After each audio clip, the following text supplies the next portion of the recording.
lot of people don't know, but I had lost two. Not one, I lost two children. So when you tell somebody how to grieve when they go through a certain period or a certain situation, it's really messed up for me, because you can't tell me where my heart or how to grieve in my soul when you lose a mate. So with that being said, we're going to go around, and if y'all want to talk about it, you can. This is going to be like more of an insight into us and more of a therapy too. Okay? So which one of you young ladies would like to go first? I'm not going to call nobody out. Everybody. Oh, the camera's on one. Okay. I guess it's me then. I lost my mother. Okay. She died of lung cancer about 5 years ago. As far as the grieving process for me, when you lose someone as close as a parent or a child, you actually never stop grieving.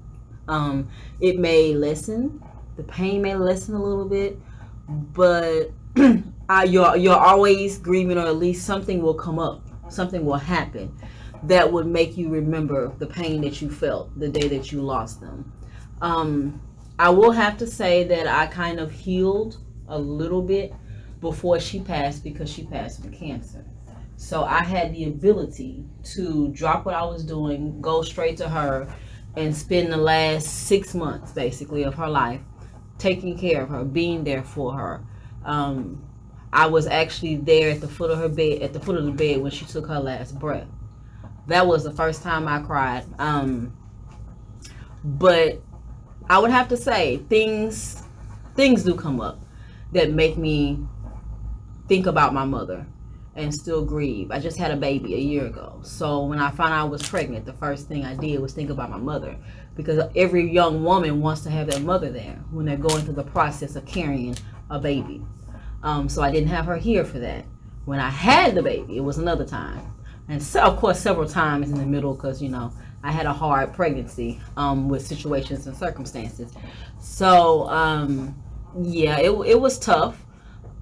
I would say I'm a little stronger now. Birthdays come up. Holidays come up. I do get a little solemn. You won't see me laugh as much. You won't see me interact as much. But I try not to allow that situation to dictate my whole entire life. But to me, the grieving process is a continuous thing. Okay. Lala? Oh yeah. Some of y'all know I recently lost my grandmother. It's been 6 months now. Lost her on Labor Day, and it really hit home and hard for me. That was my world. Been around grandma all our life. So, like, when she got sick, she died of cancer as well. Different kinds of cancer, bone being one. I think it was lung cancer. It was a couple of other cancers that, you know, it came back.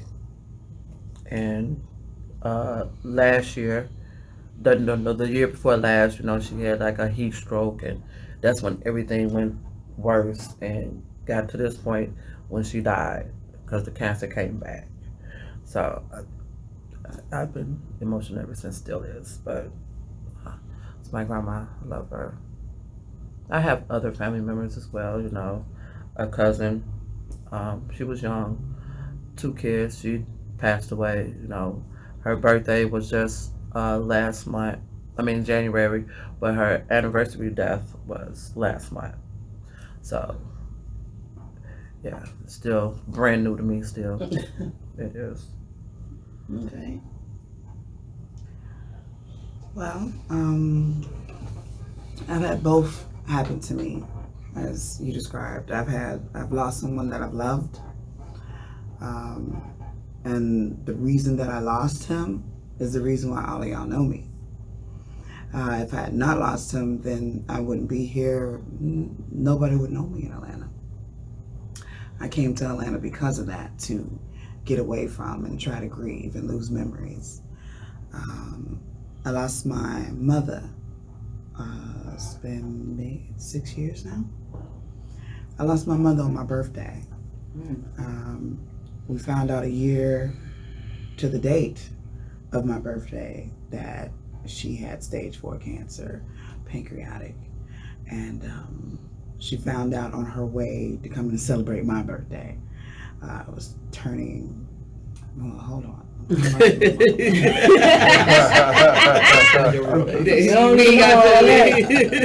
It's been a minute, but I lost my mother, and I hear you in terms of let people grieve how they grieve.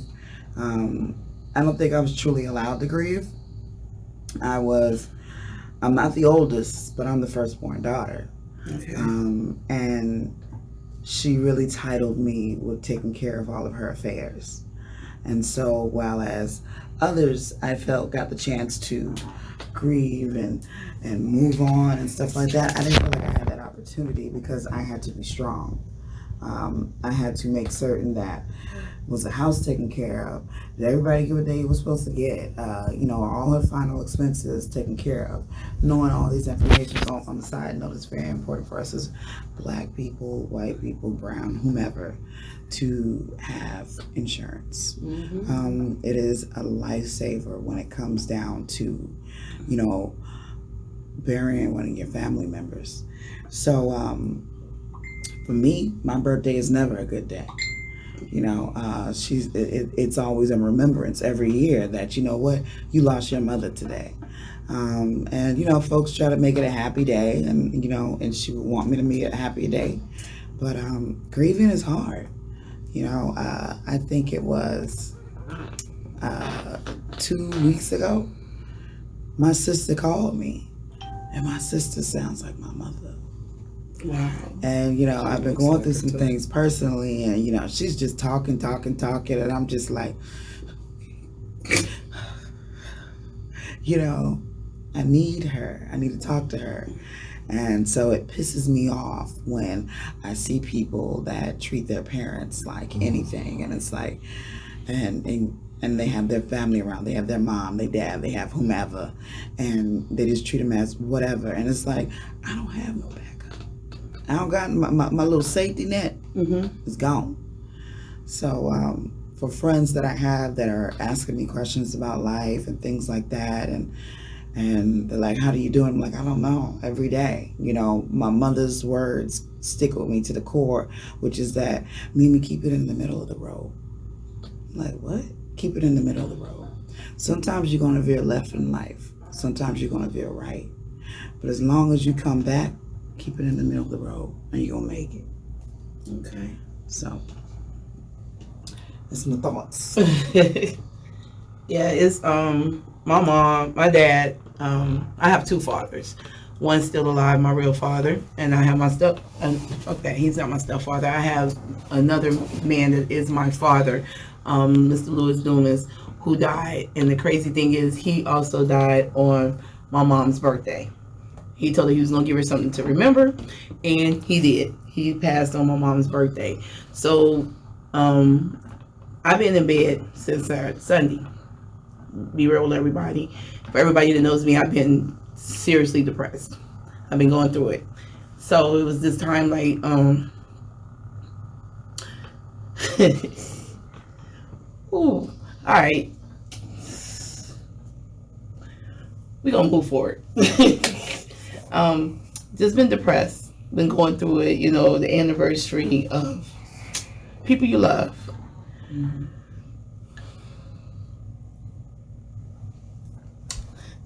We have to deal with it. You can't tell nobody how to grieve. You can't tell nobody when to grieve. You can't tell nobody how long to grieve. So sometimes it's just, this is my first day, real talk, out of the bed. Like last night, I said I was gonna get up for Kay. She don't even understand how hard it was for me to get out the goddamn bed. And how hard it was for me to get out of the bed and just meet her, like real talk. Came home, got back in the bed. I didn't want to move today either. That's so special. But it's wild because like I said, we sit back and we listen to. I heard some people telling someone her mate, her husband passed, and it's been like probably about 20 years now. And she would not give anyone, another person, a chance. And so I heard somebody say, girl, get over it. He's been gone damn near 20 years. Shit, move on with your life. And I got teed off. I'm like, what? How the hell are you gonna tell somebody you don't know if they was see, when people is connected by the soul, that was her soulmate. When they're connected by the soul, you can't tell somebody how to move on. She might not never move on. She might not never get another mate. She might have people in her life, but she might not never give that person another chance, because if you get one true love. We have loves, but you get that one true love. So you don't know how her soul and her heart is broken. So for people to tell somebody to move on after a certain amount of weeks or months or weeks or years, to tell somebody you can't grieve or you're not supposed to grieve, man, I would tell you what I really want to say, but I'm gonna be nice. No, fuck that. So how long should they stay in purgatory? What you mean? Purgatory, because it's the fact of that person would not want you to be living your life like that, honestly. So how long should somebody stay in this state of don't touch me? Don't touch me, don't come close. I'm in this safe space where they feel it's okay for them to be sad and grieve. However long it takes for you to get over it. We don't have a designated time. Right, there's no. And we don't have a designated time, but at what point Do you move on? do you move forward? I'm not saying you've left them behind. They come with you. But at what point do you move forward and start living a life? Because you can't live in the year 2000 for 20 years. The time is still going by. So you're still going to have to do things. And I'm not saying that it's going to be easy. All I'm saying is that at what point do you have to decide, I'm going to get up?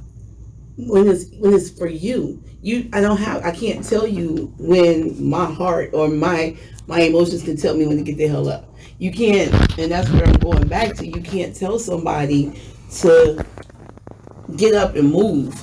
I mean, I understand what you're asking. Some people would never get over it. Some people can't get over it.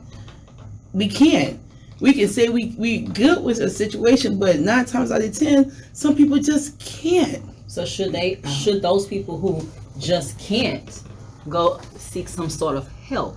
Because it's unhealthy to be down. They do have like grieving counselings and programs where people who can't deal with it need help with it. So there's always options to go and get some type of help. So. Well, I guess that in itself is a step in terms of like, let's start the process of putting ourselves back together. I mean, could I say that I probably need counseling? Yeah, because you know how I deal with it. I numb it. You know, I numb it. So you're not dealing. So basically, you're not dealing with it. You haven't sat down and actually took the initial to say, "Let me grieve. Let me listen. I don't. Let me just have." I've cried several times. I cried when I lost my boyfriend. I cried. You know, and everybody when I went to school was like, all you talk about is this person. But, you know, talking about it helped me get through it. I cried when my mother passed, you know, but I also had to be numb to the fact of it, because it's like, you have to keep moving forward. So you feel like being numb will help that's your. No, you have motion. Okay, let me. I have days. You know, like I said, I was listening to my sister the other day, and she's just talking to me about whatever, and it's like, oh my gosh, you sound like my mother on my phone, but I know it's not her. I mean, my mother's been gone for years, but I tell you right now, I know that lady's phone number. Right. And I called her by accident the other day, and somebody answered, and I was like, oh, okay. You know, but then also, we have to start looking at the fact of, we celebrated excuse my language, the shit out of our mother's life. Yeah. I mean, we made that funeral a turn up. You know, when people left, of course we were all sad, but we had the biggest barbecue repast ever, had the streets sewed up. You know, I mean, it was tough. It was my birthday too, but it was like, you know, we were all there for her. You know, I look at the things that she's touched and affected in her life, and the fact that, like, I still get messages and calls. You Dr. Obama kid. So, I mean, yeah, I'm numb to some things, but then I have to recognize how much of an impact she left on my life and on other people's lives. And it continues forward. And it's something that I'm proud when somebody recognizes who I am by my last name, says, your mom was my doctor. She was the best. And I give that person that moment of happiness. So that's what memories are for. You know, memories are for us to go back and start to think like, man, when you said, you remember when such and such and such happened? Yeah. Yeah. You don't even have to know this person, but you can explain that story and it's just as vivid. And they're right there. Right. I can tell you the time frame when I did this to my mama and she did this and she said this and she looked like this. I can tell it to a T. And she's right there. So remembering is a form of healing. It's a major form of hearing. And even when my sister Carolyn, Miss So Pretty, that's what we called her because that's what she was. She never stepped out. Every time she stepped out, baby, you thought she was walking out of a magazine. So when she passed, when I said just to listen to the stories that you would hear, people say how she had a big thing in their life. What?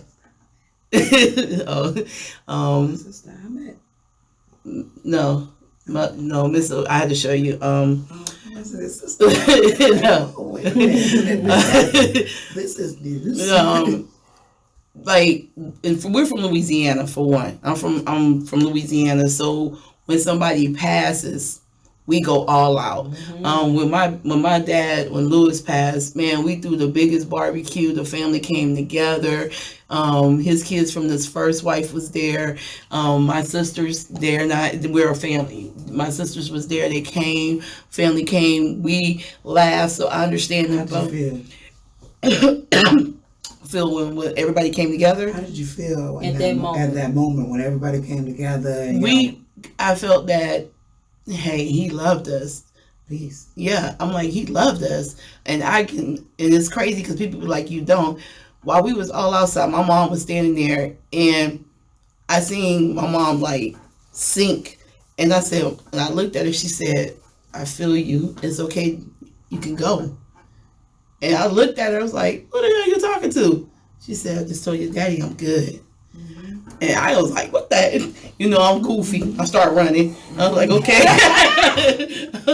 I started running. I was like, okay. All right, daddy, stop playing goddamn games up in here. But, you know, they're not going to leave us until they know we're okay. And some people be like, nah, you know, they never go. It'd been times that I didn't lay in my bed and was having a whole goddamn moment and walk outside and my two birds. And people, and I don't never see damn red birds and bluebirds. Never. But this whole, since Sunday, every time I step outside, they go to red bird. They go to bluebird. And I'm like, I know y'all here. And I go back in the house and get back in the bed. And it's like, get your butt up. What are you doing? Why are you laying here crying? We good. That's right. We good. We don't want to suffer. We're still here. So I totally understand what you guys mean. I see my mother every night. If something major is about to happen, that's when she shows up. And she'll show up before I got pregnant. She showed up in my dreams. Right. That's how I knew something was coming. And she was happy. She was, girl, she used to look at the young her. I was like, get it, Yvonne. I'm gonna be like, you will not grow up, boo-boo kitty. Right. But it was like she never left. So they're having the time of their lives while we're sitting here, grieving, crying, not moving on with our lives. Before my mother passed, my mother told me, promise me that when I leave this earth, that you leave Texas and you go to Georgia. My mother died in July. By Thanksgiving, November, I was here. Okay. So you moved. Mama said, go. I left you what you needed to take care of yourself. There's no reason to stay here. Leave this house, leave everything, and go. And that's exactly what I did. I don't regret the that I don't regret doing that. I got a son out of it. You know, I've met some beautiful people, got some beautiful friends. So therefore, my grief wasn't in vain. Beautiful friends and beautiful friends. So my grief wasn't in vain. Okay. Well, to copy off of what you said your mom felt, I was driving down 85 one day, and I felt like my mother was pressing on me heavy. Like, you did a great job. You did a beautiful funeral. Like, I enjoyed every part of it. Like, I felt so heavy. Like, it felt so much like someone was like, you're welcome. I'm in my car, and I was like, you're welcome, Mom. Cool. Because that's how intense the pressure was for me to say, you're welcome. Like, she wanted to say, like, she really appreciated it. So it took a heavy load off you. It took a heavy load off of me, because at that moment I knew that, yes, she loved every part of it. I played her colors. I played some songs. I prayed that Deidre hadn't well done. Man, she did now. Right. You know, I mean, it was good. It was good. It's tough. We got to keep moving. And we have to keep living our lives to be better. She wanted me to be better. That's what her whole life was about, was for me to be better. So she taught me how to survive. There would be time frames when I'm in Atlanta, I'm knocked down, I'm like, I don't know what to do. I don't know. But that's when she was like, okay, cry. Are you done? And get your ass up and get up and keep it moving. You're going to do it again. And when you fall down, get up and do it again. So, I mean, she taught me that will of like, you know what, you have to keep fighting. So I have to appreciate that and respect that. And that's what I try to teach to my kids. And I don't find death ever to be easy, but it's something that I'm going to cry. Yeah, I'm doing it now. I'm going to be sad. I may cry a couple years from now, but I'm going to get up, because I got to live and I got to move on for not just me, but my kids, my brothers, my sisters, everybody. Now, you guys, you know that there are 5 stages of grieving when you lose someone, and it's not losing anything, not just death.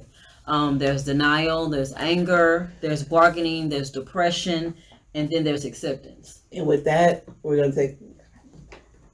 So We're going to the bathroom. We live. no bathroom breaks. Yeah, over. I'm going to the bathroom. Yeah. Here you go. Go get you some tissue. You're going to get some tissue, right? Yeah, go get some tissue. You got it. You got it right there. Yeah. Here you go. Yes. Got the napkins. Okay, so there's the 5 stages.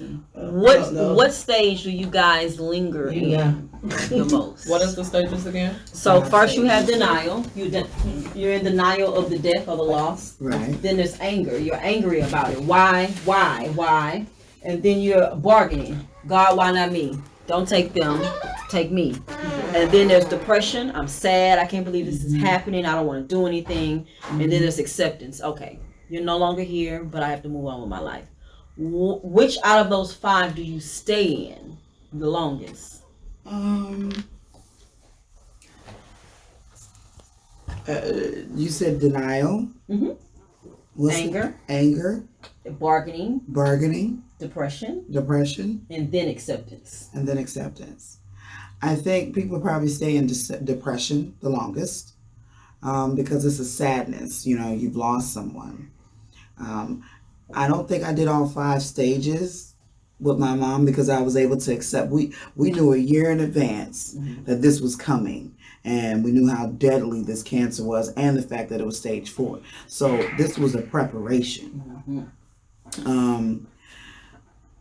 For the other person, it wasn't. I went through all 5 stages, and I remember bargaining and like, if you take my life now, please. If not now, tomorrow. Take me tomorrow. Take me tomorrow. And then depression. Depression has been the longest that any stage of that I've stayed in, and it's understandable, you know. And you know, she's not here at the moment, but I understand being in depression. All I'm saying is that as a friend, there's someone else that loves you, then it's your responsibility to help them get out of that and see life. Because there's things that they're missing thinking about the past. And that's why I say just bring the past with you and let the past enjoy the life that you're currently living versus letting the past dictate how your life is. I mean, I'm one sitting here and talking, but I mean, I got my days. I've been like, oh, I'm so sad. I'm depressed. It's just one of those days that a girl goes Girl, let's go through, get a shot. you know? That's all. Let's go get a shot. Go get a shot. You know? Go to sleep. No, we're not going to sleep. We go sleep after them couple of shots. Oh, I go to after the sleep. shot, But shot, I mean, I shot, wake shot, back shot. up, and then, you know what I'm saying? back. I'm good. Then let's get it on and popping, you know? And that's the thing with me. I'm at the point of the acceptance. I don't think I did the depression. I haven't had the depression stage or the why me, take me, Lord. Instead of, I haven't experienced none of that. I'm at the point of the acceptance part. Okay, like recently, my biological dad. I know him, but I don't know him. So my mom tagged me on a post saying that this man's funeral was the day of her birthday, January 10th. The man passed away Christmas. Now That's a long I'm sorry, time to that's a hold long that time. body, baby. Hey, Did they hold the body? Was it I don't know. Maybe they didn't have the money. They waiting for folks to come in from out of town because it was the holiday. I don't know. Again, I don't know. So when my mom tags me on it, she's like, I just said, wow. Oh, wow. So she's like, oh, I'm sorry. I said, that's nothing to be sorry about. You know? And so I made a post. Am I supposed to feel some type of way? Or should I have some type of feeling because this man is gone? I had a lot of feedback. Some people like, oh, well, you should have went. Again, I don't know this man. This was in another state. I know his name. I've seen him a couple of times. He's not in my life. No interaction at all in your entire life. No. I mean, You can't grieve for somebody you have yeah, somebody. You don't know. Like I said, I know him, his name. I seen him a couple of times because he stayed his best friend stayed next door to my grandma. So when he come around, if I'm at my grandma's house, he'll see me. Oh, what's my name? This, that, third. Probably give me $5 or something like that. But yeah, I'm a kid. So when he used to ask me like, who am I? What's my? I'd be like, James Lloyd. He's like, no, I'm your dad. And I'd be like, no, my dad's name is Robert Lee Lewis. That's my sister's dad. Now this man been in my life ever since I was a baby. Right. My mom married that man. That's all you know. So it's That's who I respect. know. Right. His family accepts me as their niece, granddaughter. I'm in their life. Right. I don't know none of his people. So when I posted that, am I supposed to feel some type of way about that? So I had a couple like, oh, well, that's your dad, you know, you should have went. I was like, one, is in another state. Two, I get told the date of the service. So there was no way for me to go. But I'm just like, oh, well, no. I mean, if you didn't know him, he wasn't in your life, so no, you're fine. I mean, like, I had no emotions, nothing. I just literally was like, oh, wow. That's all I can say. But you had the right to feel like that. If he was never there, you actually had the right to feel that way. But, I mean, both of my fathers, and I'm going to say both of my dads is in my life. So I could never call Lewis step because he didn't step shit here. Yeah, I could never call mine. So when that's my dad. Right. So when he married my mother, me and my badass brother and my badass, he took us on like his children. Them was my sisters, Barbara, Darling. Them my sisters. Ain't nothing stepped. Them ain't my half sisters. Them my sisters. My real father and my sisters. Them my sisters. We don't play a radio.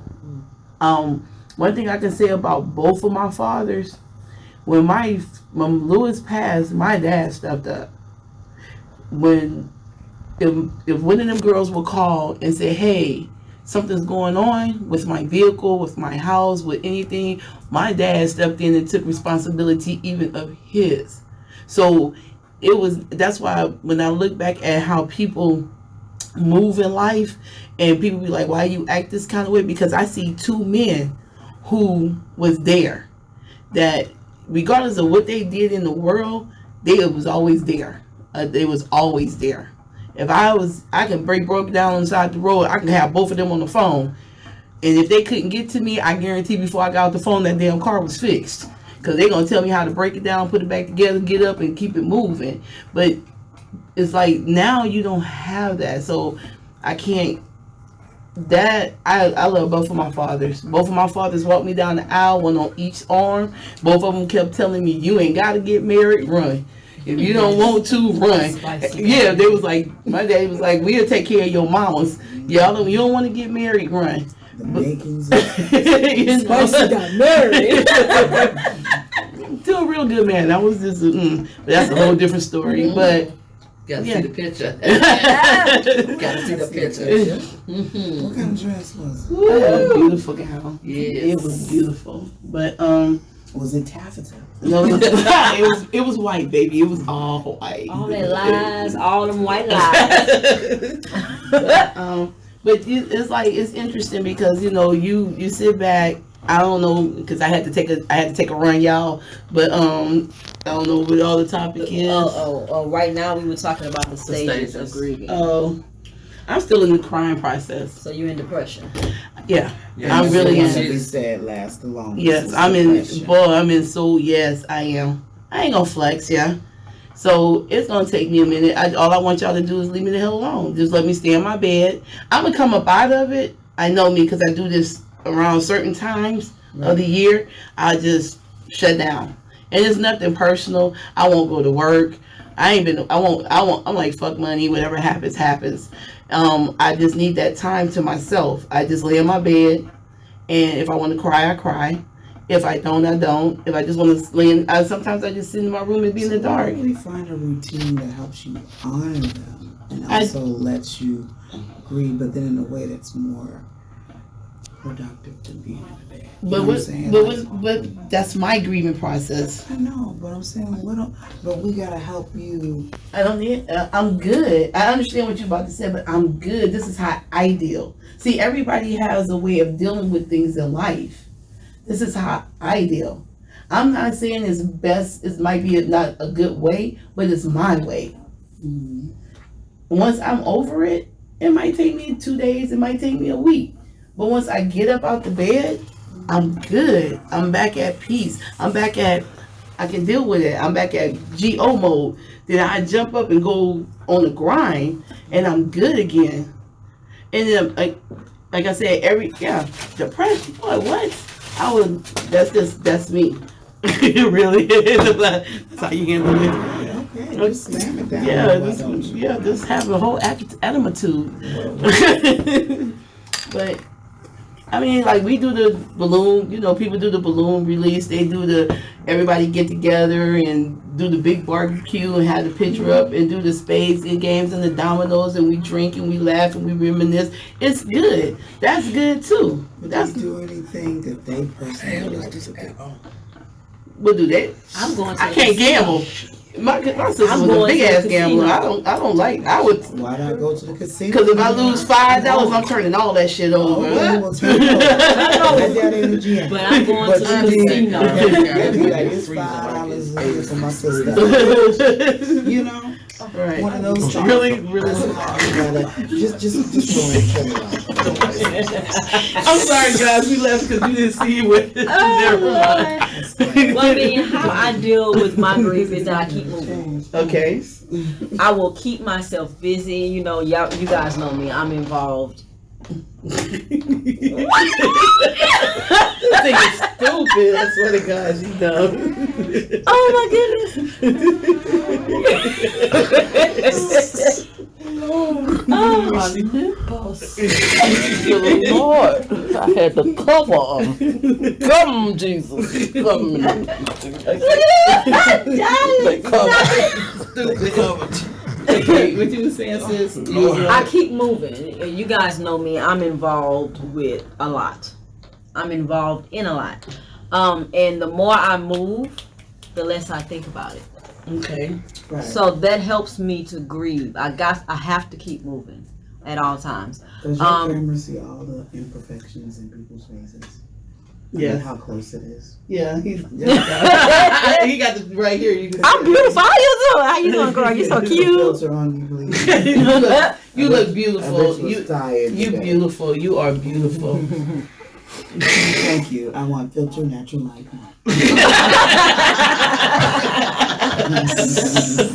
You don't got that one. You don't got that one. He got the ghetto filter. You better put the best ghetto filter on me.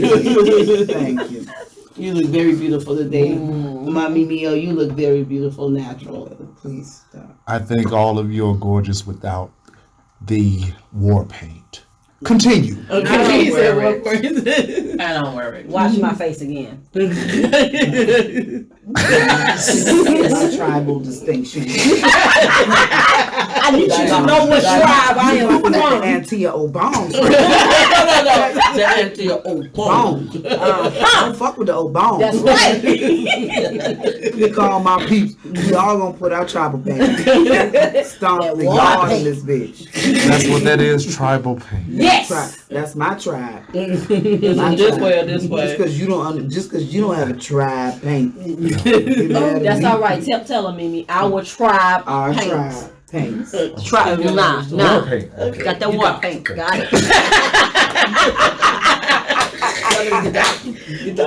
I can't with y'all. Peace. Keep on.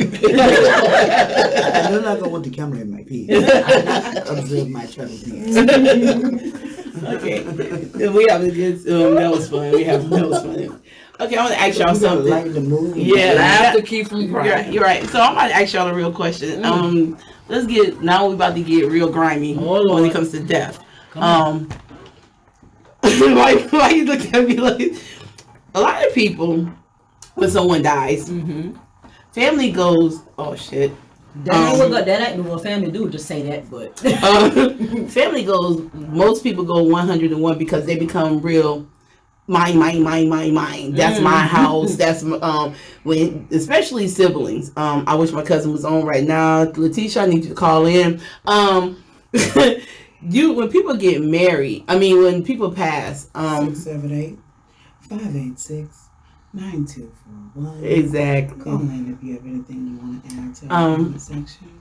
When radiocast.com, YouTube. Thank you. yes, okay. what it is when they y'all so stupid when they go to becoming very greedy. When people die, folks become freaking greedy. Like they go to fighting over the house, they go to fighting over the land, they go to fighting over money. They become very fucking cutthroat. To the point that you be sitting there like, what the fuck is what? It's always that one.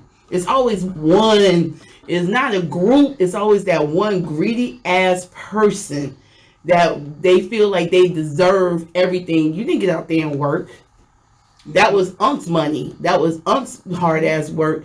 That was grandmama and granddaddy who bust their ass to get these houses and to put us in my moms and uncles in position to get that. So what make you think that you can come along and just say this is mine? You know who's in control of that? You know who could control that? How all that could have been solved? Granddaddy, But sometimes that as a community we lack the knowledge to make certain to do that. Granddaddy and Unc could stop that dead in their tracks. It is us that creates it by living like, well, when I pass, they'll take care of it. No, when they decide what happens when you pass. Have That's why that the will come, and statement, that will. have that life insurance, have everything already dedicated. So the thing about the year before my mother died is that I knew everything of what to do when she died. That's the difference. There was no argument. This is what's going to happen. This is this. I have the power of attorney. I'm going to do exactly how she stated it. So we all know our children. We all know our family members. Choose who you trust and then tell them this is your will, your last will and testament. We have to make those things. So that's what happens. Outside of that, it's chaos because there's been no communication. There's no communication. And that's why people are allowed to act greedy, act those kind of ways. When you got a will, can't nobody do nothing but accept what's happening. Or don't accept it. You can don't accept it, disappear, or accept it and Don't keep it come looking pushing. for it later. Period. But you have folks that just think about it. Everybody sitting at this table probably done went through some shit when it comes. I hate you, Lala. I didn't Everybody. go through no shit with mine. Well, you got lucky. I didn't go through, and I won't go through no shit. My children won't go through no shit with mine because based on that experience, like, you know, we always see all the time, all these life insurance companies on TV and just like, you know, it don't apply to me. It's important. If you know that you have aging parents, then that's something that you as a child that cares about them needs to make certain that they do. Okay. Not, okay, I'll do it. No, let's talk about it. We don't want to talk about it because it's something that we don't want to have happen. I didn't want to talk about it. See, next topic need to be. But we ain't on there now. We on this one. But next topic need to be, how far do you go on beating your kids for doing the wrong thing? Okay, because I want to know why my son just Take a drink. That's a whole different topic. Back to what we were talking about. She had to rethink a situation before we got here. That's what that is. So, yeah, drink some more. Please. Please. Mimi is correct. We do have to make sure that we put everything in line. Yes, I am the only child for my mother. So I am my mother's only child. I am not a spoiled brat. Shit. No. 7, 8, 5, 9241. Call it if you think I'm a small, what would you call a small brat? No, not at all. Only child. I am not a spoiled brat, but my mother made sure. Dot, dot, dot.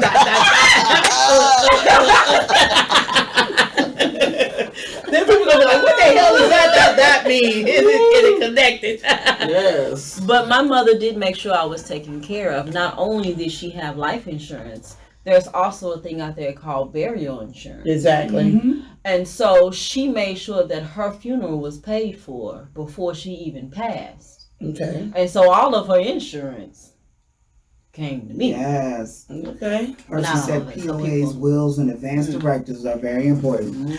Our people need more education on this. 100% agreed. I mean, my mother passed 6 years ago. Guess what? She's just blessing me this year. 6 years ago. So if you really do it right, you can set up things to where when, like, you know, I'm looking like, hey, you know, I don't know what I'm gonna do. I'm in a tough time. I'm in a tough way. Boom. My mom about to pull through for me. 6 years later. Why you had to do this? Because it's 6 years later, something unexpected is about to happen. Right.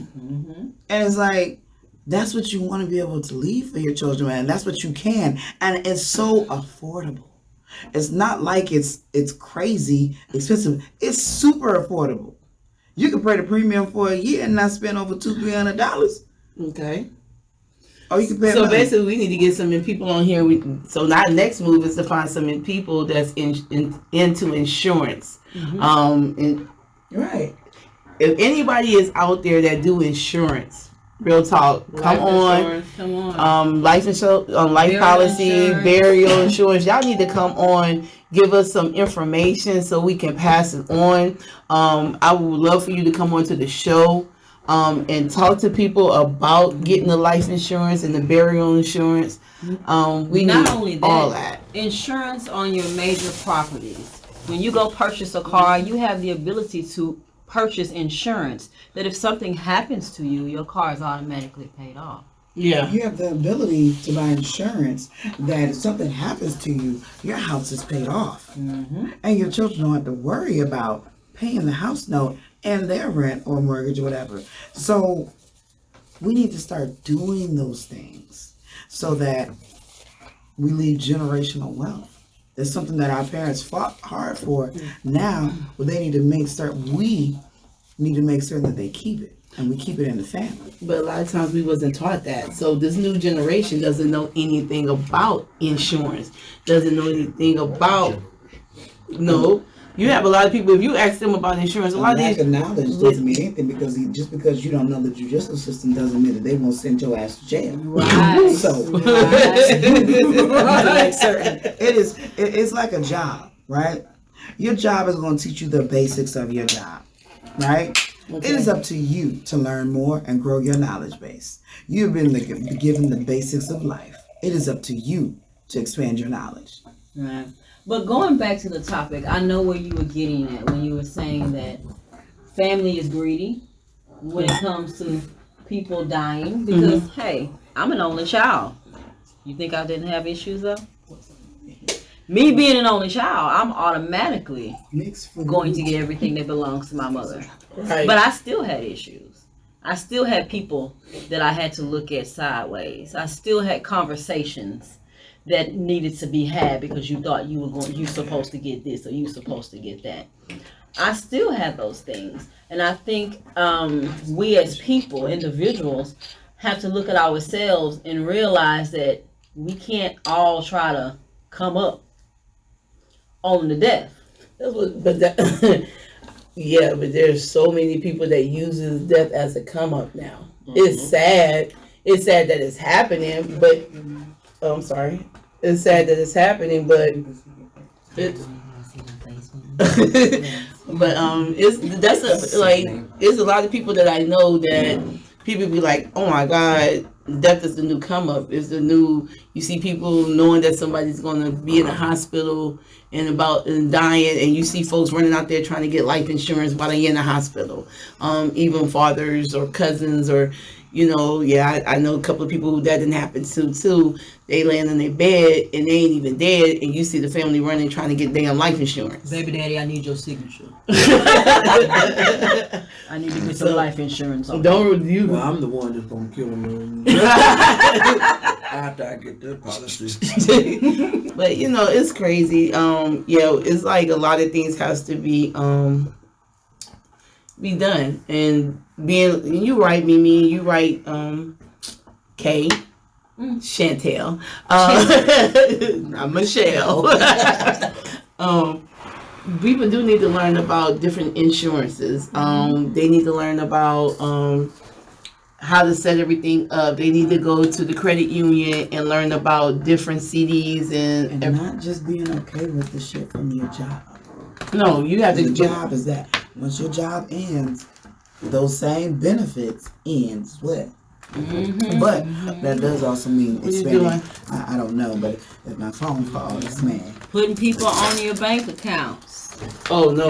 No, you got to. You got to put a beneficiary in case something happens. Having some, so they're not able to just purchase or use your account, but you need to do you realize that with Facebook you can have somebody as a backup person to your account if something happens to you for all your accounts. So I mean, my mother had a Facebook account, and I went through a lot to be able to get access to it, but your parent could make it so much easier. And that's why, even though we don't like talking about death scares the nothing out of us. But if we're prepared for death. I'm about to make you laugh. I asked a certain friend sitting here to make a video for me. And I was like, I want this video made just in case something happens to me and I want it to go this way. They shut me down. I don't want to talk about that shit whenever it happens. So I sat down, I started talking to my kids about my funeral. I started talking to my kids about my funeral and how I wanted it to be planned. Like I told them, I said, I don't want to be buried, cremate me. My sons are goofy as hell, and I know they is. I told my one son, I said, he was like, well, what you want me to do with the ashes, being who I am? I said, put it in your, get a little cross. My son Creek, I'm gonna put you on blast. My son Creek said, I'd be damned if I walk around with a rash on my chest. But He said that. Yeah, but that's my kids, and like when I sit down and try to talk to them, they be like, Mom, we don't want to talk about it because everything I got going on with my health, But they It's hear been, you. yeah, but I was scared for a long time. I was like, I'm not gonna make it through this surgery. I'm not gonna make it through this situation. I'm not gonna make it through this chemo. I'm not gonna. I'm not. Every time I was like, I was fearing what I didn't know, and I had to learn how to. So I was telling them, hey guys, this is what I want. If something happens to me, I want this to be my funeral. I want y'all to do this. I want y'all to celebrate. I said, give me. I'm gonna have certain people. I got certain cousins I got lined up at the door. Tisha, Tanya, Tyra. I got certain cousins and friends I got at the door that's gonna be like, y'all know you know damn well that she ain't like you. Get the fuck away from here. So, and I talk about it and I joke about it and I post about it, but I'm dead ass. I'm dead. I'm dead ass serious. This is how I want y'all to do it. I want y'all to enjoy it. I want y'all to have a great time. I want you to live. I ain't gonna say ain't nobody gonna cry, but at the end of it, That was Shannon's. today, have a enjoy, because trust me, I'm enjoying my life. I'm gonna do me. I mean, trust me, they heard you. Because I was the same way. My mother was saying stuff, and I'd be like, I don't really want to talk about it. But at the end of the day, she said it. And at the end of the day, conversations that you don't want to talk about, you definitely remember. So everything that she said that I didn't want to listen to and tried to rush her off to, stuck dead in my head. They're going to hear you. Even if you just, oh, no, my daughter knows I want to be cremated too. My daughter knows I want DJ Gatton Well Done played even if it's out of style. Amen. So, Amen. DJ Gatton Well Done. I'm gonna have to Google that. That's the song. That's That song, you gonna shed a tear. You gonna shed a tear. You gonna be like, you did good. I went through it all. Come on now. Yeah, I played that song so many times, but that was part of my healing. Okay. But they hear you. But we have to be vocal, and you have to continue to be vocal with your children, even though they don't like it. So Vajio said he was gonna throw me in the backyard. Well, That's Vaji. I told my mom I was gonna put her on a hover round. I told my mom we used to let no. She was not. My mother had a military burial. But we used to joke around. And we used to say I was gonna put her on a hover round with the glasses on, and that the program was gonna be beer bottles, and you had to drink it in order to drink all the beer in order to read it. And we used to laugh about it. It was fun. I mean, at the end of the day, death is going to come. Yeah, everybody So, gotta face it. Right. So you have to find a way to get through it before it happens. And I understand there are going to be circumstances you won't. Car accidents, the freak accidents. Mm-hmm. Those are the hardest ones to get past. Oof. Yes, Lord. When you have an inkling, we had 5 years. So when you know you have the ability to grieve before. I knew my mother was going to pass the day before she passed. I heard crying in her room and she was fast asleep. I heard walking down the hallway and her and I were the only ones in the house. I heard wings. And again, her and I were the only ones in the house. When she woke up the next morning, my mother was normally in agony and pain every day. She was just fine. Sitting on the bed with her legs crossed. Hey, baby. Everything. The moment I moved her from that spot, that's when I knew, okay, today is the day. So you know ahead of time. They know. They know. Mm-hmm. They know. They know. So you just got to be prepared. I was supposed to go to work that day. I took care of vets. That's what I did there. So she was just she was my mother, but she was one of my clients as well. Right. So I knew I couldn't go to work that day. She just went to the hospital to get a blood transfusion and never came out. Mm. So, but you've got to be prepared. If you can, in any way, shape, form, or fashion, prepare yourself emotionally. I remember I called you and I said, "Do your pregnancy." When you was in, I said, "Kay, if something happens." Remember this conversation? Mm-hmm. I said, "Kay, if something happens, who do you want to get Asher? What do you want me to make sure that happens?" And you was like, "What?" And I asked you again, and you told me, and I said, if something happens, I promise you that would go down. And I hung up the phone. I just needed to hear from you what you wanted to be done. See? So, and that was just being a friend. And she was like, and she's in labor. I'm watching the whole goddamn. If something goes wrong, Heifer, what the hell do you want me to do with Ashley? Because I ain't keeping them. That was my whole thing. I ain't keeping I'm them. letting you know, right? Before you push the baby out. I need to know. I need to know what And I'm glad she did, because my labor wasn't hard, but I did start to my blood pressure dropped. Then he was going into distress. So it was a possibility, and they had to do an emergency C-section. So it is a possibility that those things can happen. So that needs to be put in place. I would have to kill folks, but yeah, I was trying to make it happen. I was You trying to make it happen. Your mom and stuff, and we knew it was coming, and I got the call in June, right, just June 21st. That what, mom is kind of like up and down. You need to come home. So when I left Atlanta, I have a 4.5 hour ride back to Charleston, South Carolina, and I had to go to the hospital. And so grieving. My mother was very much alive and in the room, and people were in there. I had an emotional breakdown in that room before I went into the room, because I knew what I was there to do. Right. I knew that the reason why you called me was because you were dying. And what we talked about, well, this is the time that you got to do what I asked you to do.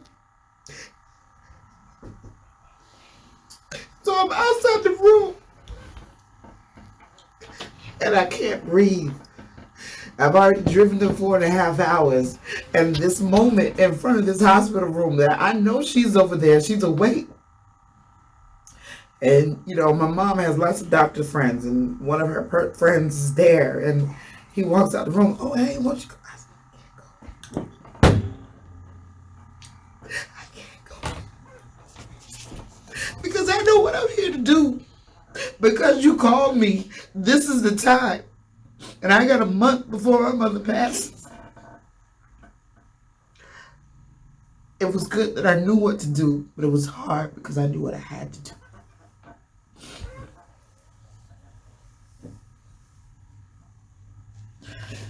Death was never easy. Death is never easy. I said I was not going to cry, damn it. I tried to hold back too. Boy, you about to have my whole eyes looking like damn. Really. Yeah. And it's hard when you gotta be the one to hold it together. Wow. And that was my moment. And so I guess that's why I said to you some of the fact that I was numb, because I knew what was required of me. And what was required of me was greater than the situation that I was currently in. Well, that's the same as like when my grandma was passing. Like, I was always getting the calls and the heads up, like, things are going down south with her health. And I remember we were in the store the day I get the calls, like, oh, they're only giving her a few hours. And literally, like, 5 minutes after I get off the phone, she's gone. Mimi leaves the store to go across the street to get something to eat. Come back, I'm standing in line in tears. She's like, what happened? She's gone. I'm standing in line. Like, my sister and them calling, and they Facebook calling me. I'm on the phone with them because everybody's there. Aunties that came from out of town went up there. I'm calling my daughter, telling her you need to get up there. I'm calling my son, telling him he needs to get up there. By the time my daughter gets off work, it's too late. She didn't get to see her take her last breath. Tissues was here on purpose.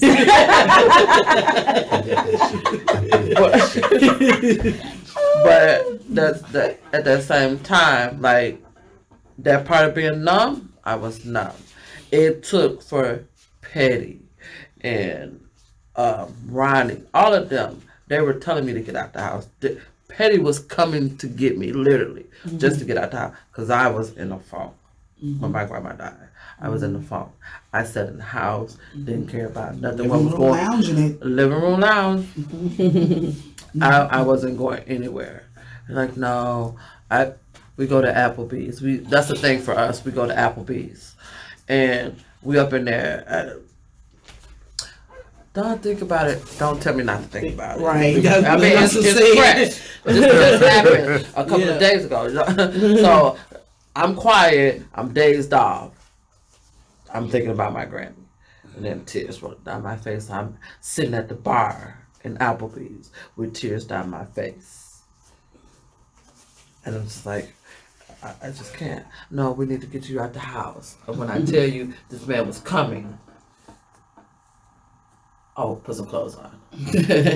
That's what you call true friends. That's my road dog. And it's good to have those. That's my road dog. That's a good dog. That's a good to have. I'm an only child, so He's still on there. Yeah. He ain't going nowhere. He is riding with us to the end, drinking and all. oh, that's sweet. Because I know, like, when my sister passed, me and Lala, this is when I said Lala is my round for life. And at that moment, I knew Lala had my back. My sister called me, and Carolyn is the type of person, she never breaks. Because, like, every time I wanted to give up, when I was going through everything, she'd be like, the no Carolyn, and for everybody on here, the no Carolyn, whatever, she was Medea. Whatever came up, came out. She didn't sugarcoat nothing. She was straight. She would be in your face. What you gonna do about it? So when I was going through a lot of stuff, I was like, Carolyn, I'm tired. I don't want to do this no more. She was like, girl, bitch, shut the fuck up. Get your dumb ass up. Put some makeup on. Get dressed. You look puffy. Yeah, you look kind of bucked up. But you gonna get up and you gonna go out this house and you gonna enjoy yourself. That's how she used to come at me. So she wouldn't let me. So when she called, Teacher called me first. My cousin Teacher called me. She was like, hey, you need to call Carolyn, something's going on. And I called her phone, and she was like, Sissy, I need you to come home. And she broke down and started crying. In my 40 plus years, I had never heard her cry. I'm sitting there with $5 to my name, and I was like, bitch, I'm on the way. Didn't know how I was going to pull it off, but I was on my way. I said, I'll leave it in the morning. I went to work and show you how God works. I went to work that day. I made over $600 in a 4-hour shift on the floor. I was getting parties back to back. People was tipping. And I was like, look at God. I jumped in my car, didn't nobody know, and I took off to Louisiana. Couldn't find her. They couldn't find her. I ran across her mom, and she told me where she was at. Went to the hospital. I sat with her. And when you talk about they know, they already know when something's going to happen. We sitting in the room, and I'm sitting there. I got my feet kicked up on the bed. We watching TV, and she turns off the TV, and she looks at me, and she said, "Go to my house. My sister wardrobe is 50 times worse than yours." She had clothes everywhere. She said, "Girl, go to my house and get everything out my room." And I'm sitting there. I'm like, "Girl, I'm not studying you." And I kept on looking. I'm like, turn the damn TV back on. The food looking good. I'm hungry. And she was like, Sissy, go to my house and get everything out my room. I was like, and what are you going to wear? And it went so over my head. Because she was sitting and she's looking out the window and she was like, baby, if you see what I'm about to put on, y'all don't even understand. And I'm like, so you're going to wear one goddamn outfit for the rest of your life? You know, that's how I'm talking to her because it just went over my head. And I just like, all right, Carolyn. And she was like, just give me kisses, give me hugs. And the whole time I'm kissing her and she hugged me. She was like, you know, I love you, right? I was like, I love you too. Sat there and I was like, okay, Sissy, I'm about to go back to Atlanta. You made me come up here. You just wanted me. I said, I see you Mardi Gras. I was going home. So they called and told us to come home. Her sisters called and said, Shannon, come home. Yeah, left. Me and Lala. You This is left? Yeah, I left. Visiting? Yeah, I came back because I had to go to work. I was like, because she always gets like this, but she always bounced back. She always bounced back. So my mindset is, you'll be all right. I see you in about 3-4 days. I'm coming back. Let me go back home, work Thursday, Friday, Saturday, make this money. I see you Sunday because we come in the Mardi Gras. I was like, come on, Lala, let's go. Lala said, come get me. I went and picked Lala up, and we went to go get a tire. And I got the phone call. She seen it all over my face. I was like, What's crazy about that was it's the anniversary death of my cousin So when her sister died. it was. So when that happened, it just registered to me that that was the anniversary of my cousin. So I'm just like, and then it was my cousin who passed away. It's her sister's birthday, so she passed away on her sister's birthday as well. So she gonna always remember that because it's on her birthday. Right. So when she busts out and cried, we gonna like in the parking lot of a gas station. No, I know what I'm doing. We're in the parking lot of a gas station. She busts out crying. I'm just like, she's like, "Oh," and I was like, oh man, this is the anniversary. Right. So we're both sitting in the car, cracking out tears. I'm like, let me get out. Let me get something to drink. You need something to drink? It's just too much going on. We still never got the goddamn tire. We was on the road. Just on the road. Fuck the tire. Tire wire everywhere, but God, We gone. But Y'all you know, didn't get the tire? No, we drove all the way from Atlanta to Louisiana on wires. My whole tire was wires. But when it was all God. I don't know how we got there, but it was all God. But I mean, it's just crazy because, you know, when you think about it, then you go back the same week and this is another thing. Let me just clear it up. Blood don't always make family. Mm-hmm. So people always screaming, you can't claim somebody is this and this because they're not your blood. I got more friends that's more my family than my own damn family. So we had, and y'all don't know SK, but that was my baby. Dylan. We had one. She was part of our family. SK, that was the baby. She had a bad heart. That was my baby sister. That SK was off the chain. Yeah. I was at work when I got the phone call from the person, Mimi. I was at work, and my crazy self, because my phone kept ringing back to back to back to back to back. And I answered the phone. I was like, somebody better be dying or dead for y'all to keep fucking calling me like this. And when I said that, she just screamed. And when she screamed, mind you, I'm busy because I'm at work. I got customers. I was like, I took off running out the door. When I took off running, people, all my coworkers know me. They see my face and they behind me. And I'm like, fuck this job, fuck all y'all, fuck that money. I'm running out the door. And I'm screaming. You know, and it's like, that job, just the deal with, this happens around this whole week. And it's even crazier because now you got memories popping up every damn where. So now I got memories of we at the lupus versus cancer kickball tournament.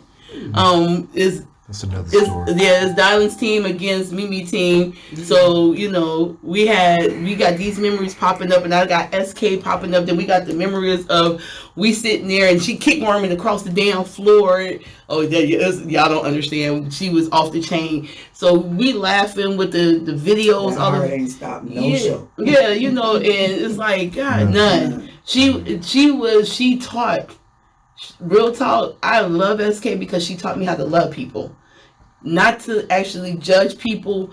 Like, I can look at folks, I'm like, I ain't about to be cool with nobody. She was like, Shannon, stop being like that. Learn how to love.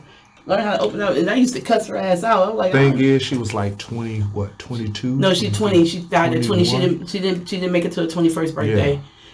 Yeah. And she told us that. The crazy part is she told us she was not going to make it to her 21st birthday. And I slapped her. Me and her were sitting on the floor, and she was like, man, I'm not going to make it to my 21st birthday. Shut the hell up. you know, because like you said, we don't want to hear it. But she knew. She knew. For my birthday, she pissed me off. Me and Mimi wanted to kill her on my birthday because she got stupid drunk on them goddamn trash cans. Oh yeah. It's called the trash can at Mad House. Mad House. And she threw up everywhere. But that's wanted to experience. yeah, but and I was like, and we party. I call it titty twister because she would grab your nipples. She was worse than Tyra Taylor. She would grab your nipples and twist them if you're not paying her any attention. She's like la la la la, and you not ignoring her. And you be like, but that was yeah, but that was SK. You had no choice. She made you love her. So the memories, reliving the memories of the people that you love helps you to grieve. It will shorten your grieving How time. do you feel talking about her right now? Talking about my sister now. Oh man, Talking about, like, I could say this, in this moment, I never met SK, but she was alive because of you. and she still is. I mean, I get it, but I mean, I'm just saying that She you has talked understand about her a lot. that Yeah. you bring her to life to me. She's not dead.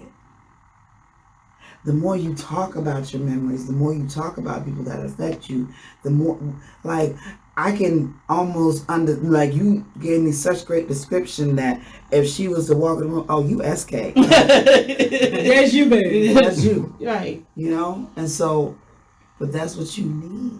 Is you gotta talk about these things. You gotta talk about people.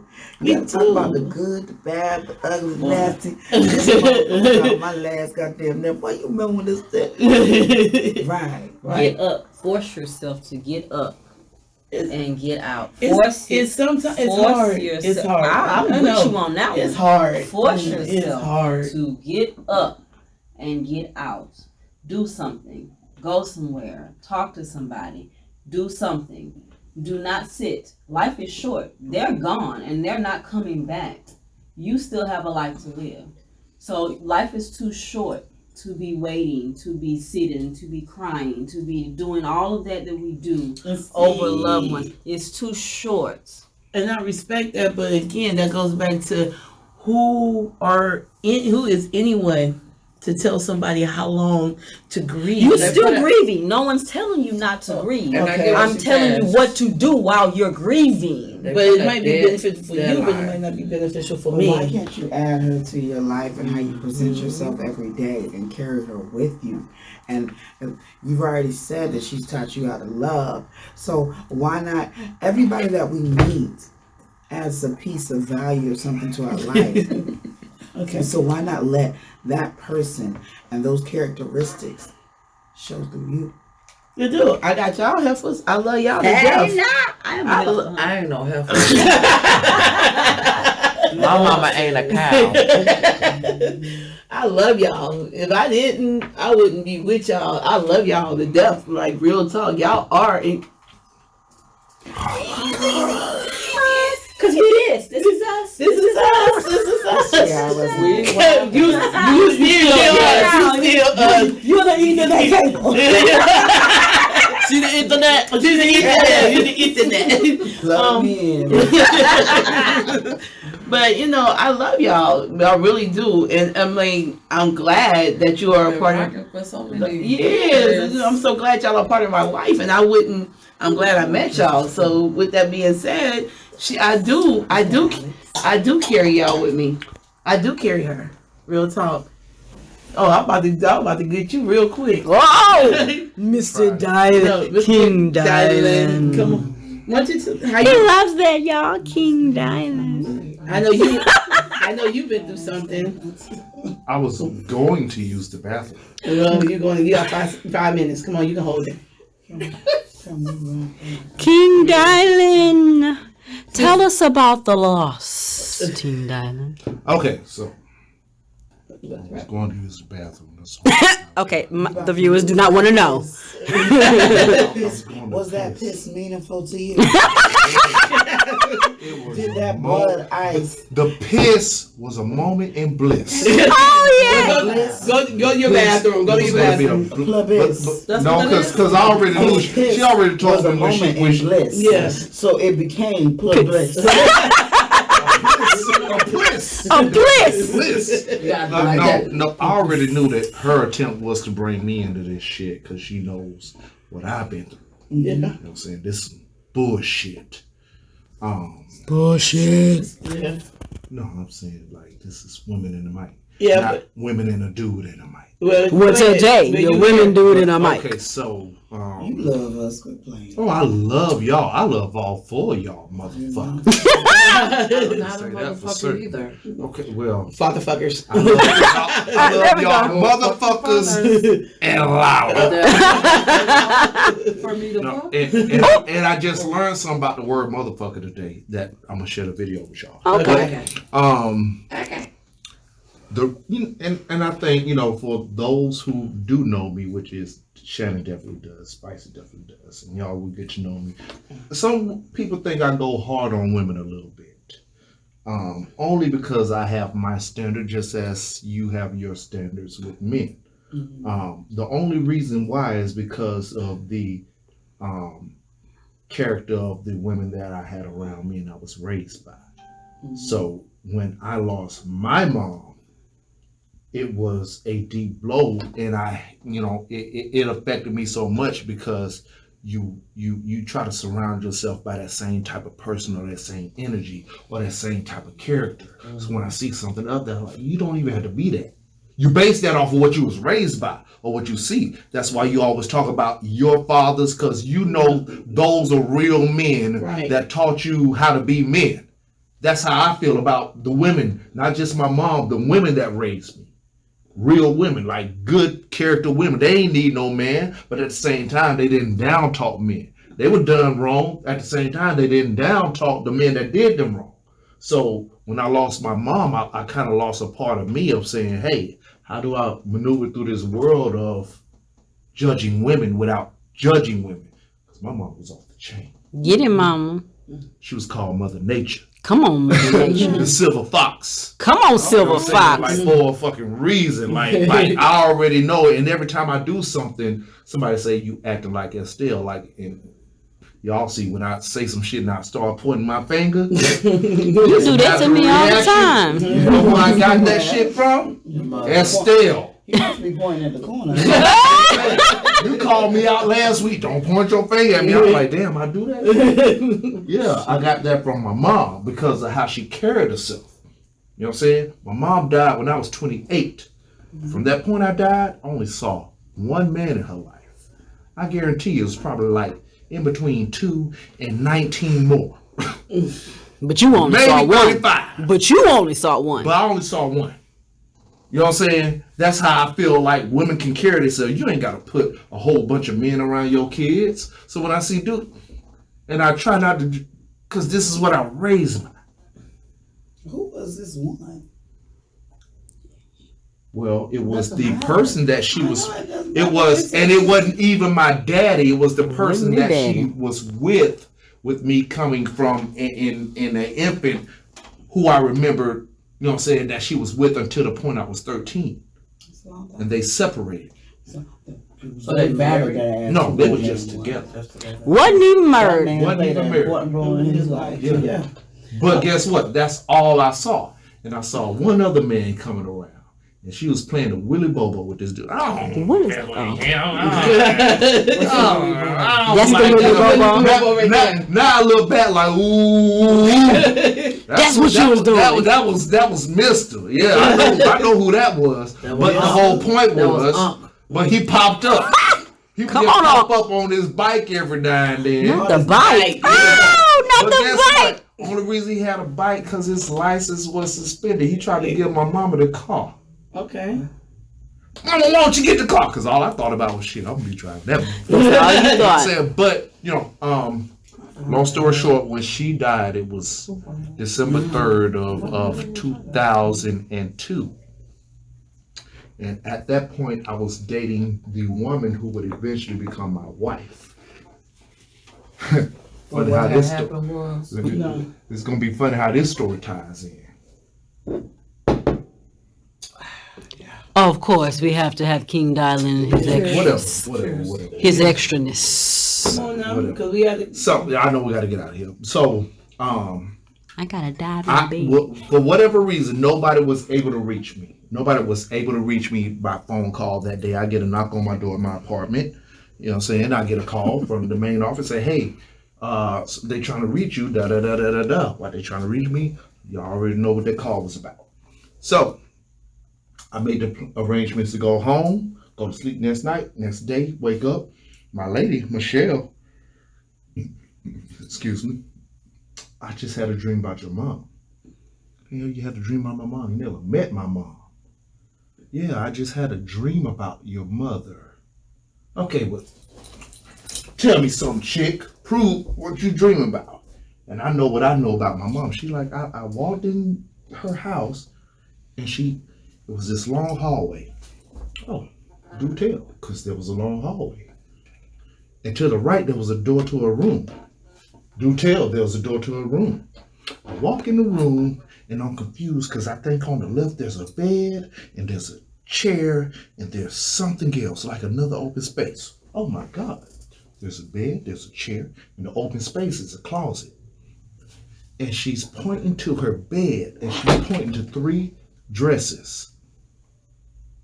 There's a red jean suit, a blue suit, and an all-white suit. Those were my mom's 3 favorite uniforms that she wore to church. Those were her 3 favorite outfits. And she pointed to the blue. I already knew because that was her favorite Color, which is my favorite color. But that particular suit was her favorite suit. And she pointed to that suit. And she said, your mom pointed to the blue suit. Get the fuck out of here.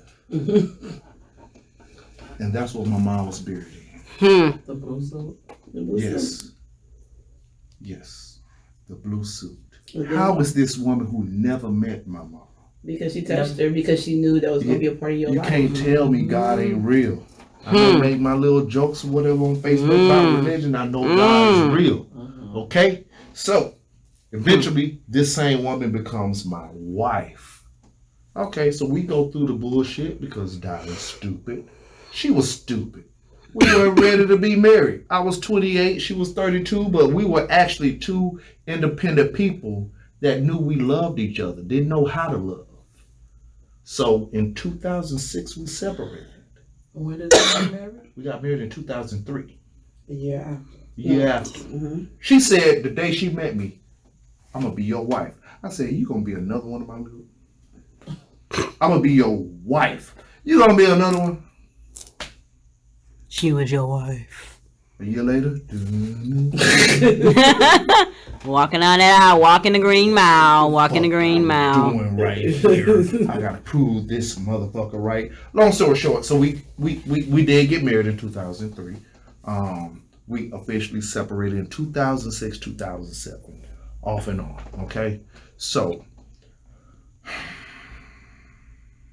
in 2000, we had a whole year and a half. We didn't even talk.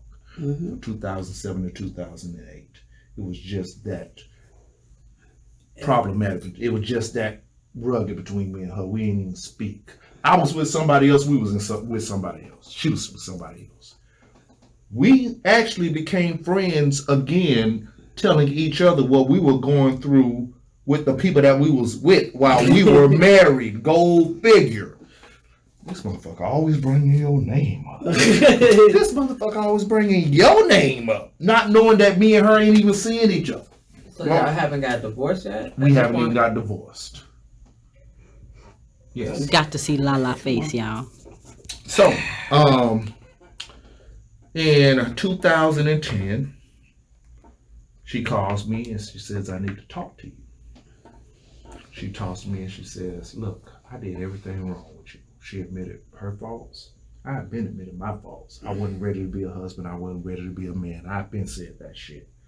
She said, look, I did everything wrong and I want to try to figure this out. So do you feel that you were forced to marry her? No. Once again, I was 28. I just knew this is how you show love, but I didn't know how to. I just knew I loved her. It's one thing loving somebody And showing them the love. versus being who they need.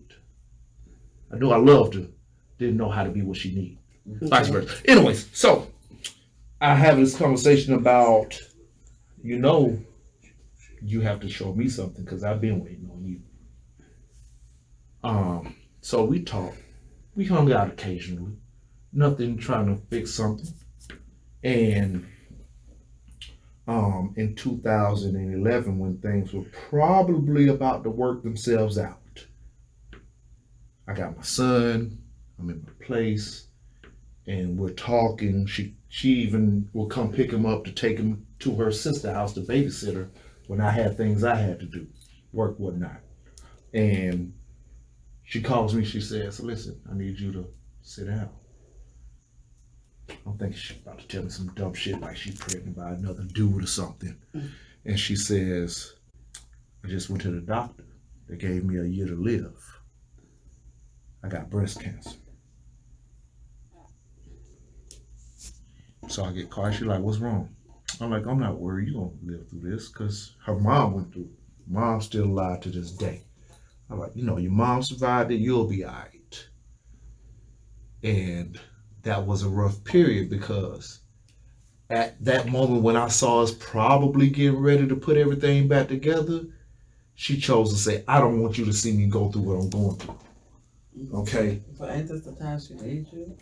But it's different. It's hard. You don't understand. Because her strength and her spirit, she didn't want me to see her in a weakened state. Yeah, and she ran from me. She literally ran from me. That was a very struggling moment for me. Because I'm like, she would come by and see me, and I'm seeing her with needles and stuff in her arms from she had to take, all this stuff. You know what I'm saying? And I'm like, damn. This was the first woman I actually saw my son run up to and hug. Anybody else? Hey, you come to me? Just when you saw Devin, he waited to see you like, I guess I'll give you a hug. He saw her, he got up and ran to her to hug her. I ain't see him do that with his own mom, but that's a different story. But yeah. So, we're doing our events, me and Spice. And we actually are doing a breast cancer awareness event at the GME Lounge. That time, oh yeah. And I had been talking to her friend because I haven't heard from her for like a week. And she's like, "Yeah, we probably need to make a trip down there," because she was in Dothan. Her condition had weakened, and she was down there. I'm like, "Okay, well, we'll probably take a trip this week coming up," you know what I'm saying? Because me and her talked, and we had that paperwork that we've been talking about that we had to get straight, insurance and whatnot. So she's like, "Yeah, I'm trying to put some things together. You're going to be all right, baby. Just don't worry about nothing. You're going to be all right." So we're doing this event, and after the event, I get a call about 10:40 that night. Michelle gone. Yeah. She rolled up on me thinking something else was, "What's wrong, Nick? What's wrong?" I thought we were going to shut the whole club down. Leave me alone right the fuck now. Michelle gone. And all I was left with was memories of how things could have been if we both were not so ignorant to who we were to each other. How serious marriage is. That's why, I kind of joke around about being in relationships, but these things are really serious. I just say don't do them if you ain't ready for somebody. Mm-hmm. Because of my experience. Don't even do it if I've had one. I ain't ready for it. Respect I think you're a good guy. I'm not that guy right now. Don't tell somebody when you know you really ain't there. You know what I'm saying? Don't tell nobody no shit. I am the man, I'm the woman. No, you ain't.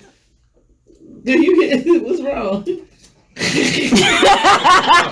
Why is Lala over there laughing so hard? I'm just saying, because that's the experience that I took from that moment. Cut this moment. You know what I'm saying? We video and send it to somebody. Yeah, we gonna. But with that being said, we're gonna thank you, darling, for your story and everything. I know because I've been there road with you. But I'm gonna leave it like this. Guys, anybody want to give a final shout out before we leave? And I thank everybody for tuning in and talking. Lala, anything you want to say? Rest in peace to all our loved ones that we have lost. Mm-hmm. I love you, Granny. I love you, Unc. I love you, cousin. I miss y'all really.